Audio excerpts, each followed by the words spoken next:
Assalamualaikum warahmatullahi wabarakatuh. Nama Rida Nurranisa, NPM 2003021048. Di sini saya akan menjelaskan tentang hadis maudhu. Hadis maudhu adalah hadis yang bukan berasal dari Rasulullah, akan tetapi perkataan dan perbuatan seseorang atau pihak-pihak tertentu dengan suatu alasan kemudian dinisbatkan kepada Rasulullah yang sifatnya mengada-ngada atau berbohong. Awal munculnya hadis maudhu pada masa pemerintahan Sayyidina Utsman bin Affan 35 Hijriah. Golongan ini yang mulai menaburkan benih-benih fitnah. Yang pertama, salah seorang tokoh yang berperan dalam upaya menghancurkan Islam pada masa ini yaitu adalah Abdullah bin Sabah, seorang penganut Yahudi yang menyatakan telah memeluk Islam dan bertopengkan pembelaan kepada Sayyidina Ali dan ahli bait. Ia menjelajahi segenap pelosok untuk menaburkan fitnah kepada orang ramai.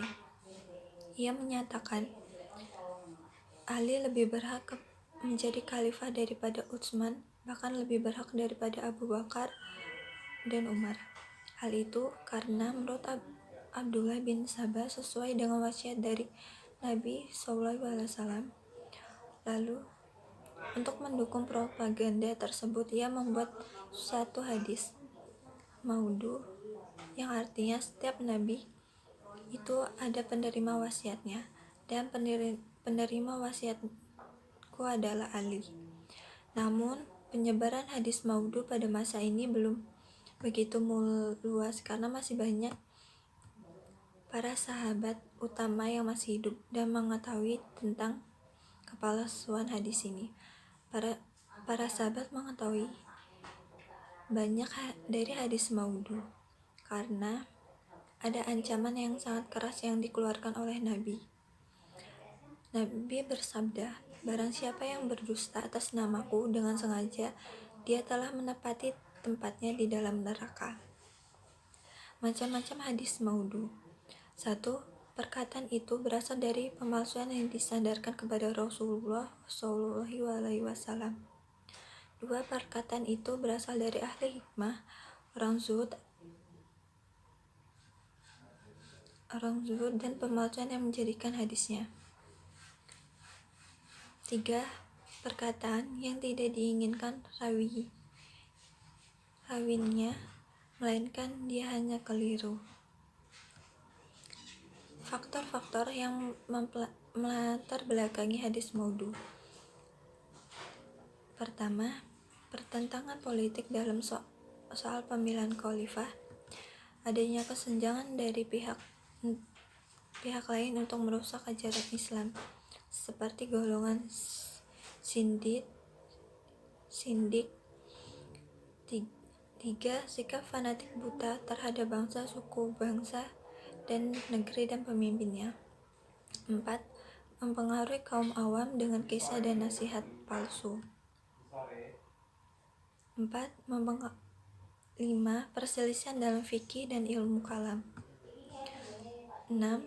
Membangkitkan gairah beribadah tanpa mengerti apa yang dilakukannya. Pembagian hadis maudhu. 1. Si rawi mengada-ngadakan sendiri yang tidak sama dengan perbuatan orang lain. Si rawi mengambil perkataan salaf, hukaman, dan cerita Israiliyah lalu. Susunan yang diadakan oleh seorang rawi dengan tidak sengaja tetapi karena paham. 4. Sisi rawi yang mengambil suatu hadis yang lemah sanadnya lalu disusun dalam satu sanad yang sahih. Contoh hadis maudhu yaitu salat Jumat 12 menyuruh orang salat Jumat 12 rakaat dengan bacaan surat Al-Ikhlas 10 kali. 2. Hadis yang memerintahkan orang salat malam Jum'ah 2 rakaat dengan bacaan surat Al-Zalzalah 15 kali.